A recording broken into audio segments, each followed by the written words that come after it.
अरे पीसफुली कोई प्रोटेस्ट कर ले उस पर भी कदगन। और आज ये कहा जाता है जो हमारा इलेक्शन कमीशन है उन्होंने एफआईआर दर्ज किया, नया कुछ नहीं किया। ये तो एफआईआर राज ही बन चुका है, अमलन राज बन चुका है जम्मू कश्मीर में, ख़ास तौर पर कश्मीर में। एफआईआर दर्ज करके आप कानून को, आईन को वायलेट कर रहे हैं। और इसी वजह से हमारा ये मशवरा रहेगा सरकार से कि वो अपने गिरेबान में झांके, ऐसा अमल जो कानून को ज़ख्म पहुँचाता है ना करे। एफआईआर से रूल ऑफ लॉ लागू नहीं होगा, लोगों को जीता नहीं जा सकता। तो इस वजह से हमारा मुतालबा है सरकार से ये सिलसिला बंद होना चाहिए। आज भी मत बताइए जो हमारा चीफ मिनिस्टर है यूपी का, उन्होंने जो तकरीरें की, अरे साहब शर्म आती है कि क्या एक ज़िम्मेदार जो आईनी रुतबा रखने वाला है वो ऐसे बयानात दे, ऐसी तकरीरें कर लें। खुले आम तशद्दुद भड़काने के मुतरादिफ है वो बयाना, और कोई एफआईआर नहीं। यहाँ जम्मू कश्मीर में अब ये लास्ट फेज़ भी हो गया यहाँ, लेकिन अभी अनंतनाग ये जो राजौरी का पार्लियामेंट्री कॉन्स्टिट्यूंसी है, तो वहाँ एक कैंडिडेट ने, मोतबर कैंडिडेट ने, एक सीनियर लीडर ने बी फार्म भरे और वो कैंडिडेट है।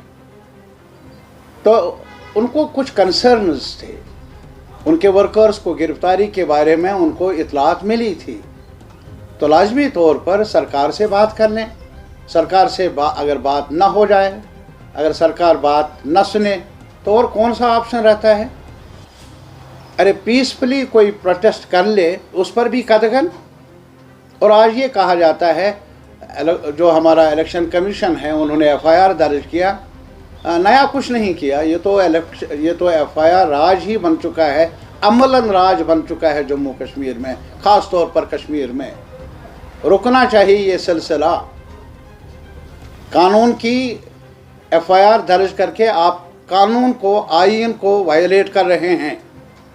और इसी वजह से हमारा ये मशवरा रहेगा सरकार से कि वो अपने गिरेबान में झांके, ऐसा अमल जो कानून को ज़ख्म पहुँचाता है ना करे।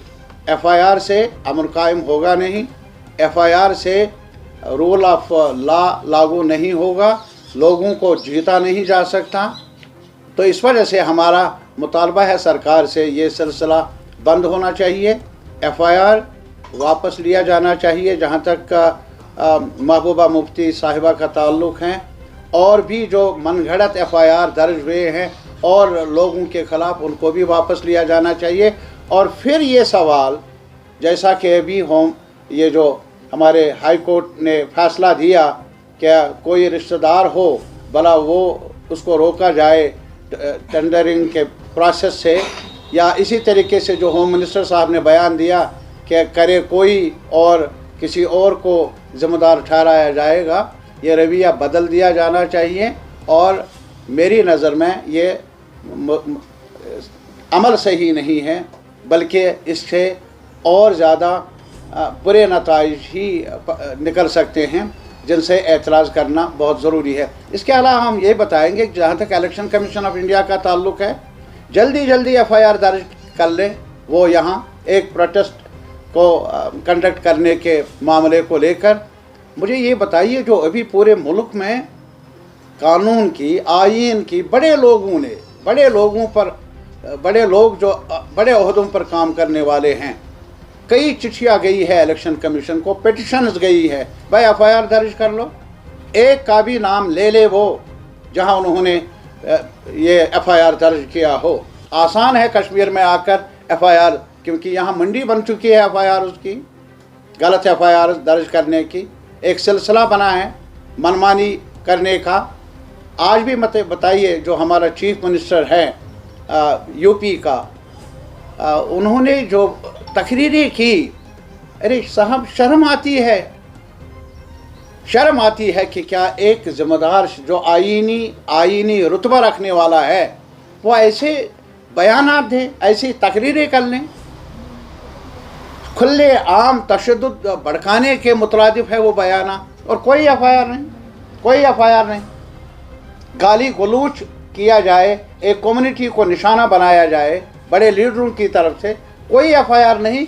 पॉलिटिकल पार्टीज़ के लोग रहनुमा वो मुतालबा करते आए हैं इलेक्शन कमीशन से कि आप नोटिस ले ले और एफआईआर दर्ज कर ले, वहाँ कोई एफआईआर नहीं। लेकिन यहाँ कोई प्रोटेस्ट कर ले, पीसफुल प्रोटेस्ट कुछ मिनटों में के लिए, उसके खिलाफ एकदम एफआईआर। और इसलिए क्योंकि हमें जम्मू कश्मीर को इन्होंने फॉर ग्रांटेड लिया है, एज इफ यहाँ कॉन्स्टिट्यूशन एग्जिस्ट नहीं करता, एज इफ यहाँ रूल ऑफ लॉ नजर कहीं गुंजाइश नहीं है, एज इफ जो भी राइट्स हैं आम शहरियों के उनको भी यहाँ कलअदम किया गया है। ऐसा लग रहा है जैसा सरकार अभी कर रही है हमारे जम्मू कश्मीर में।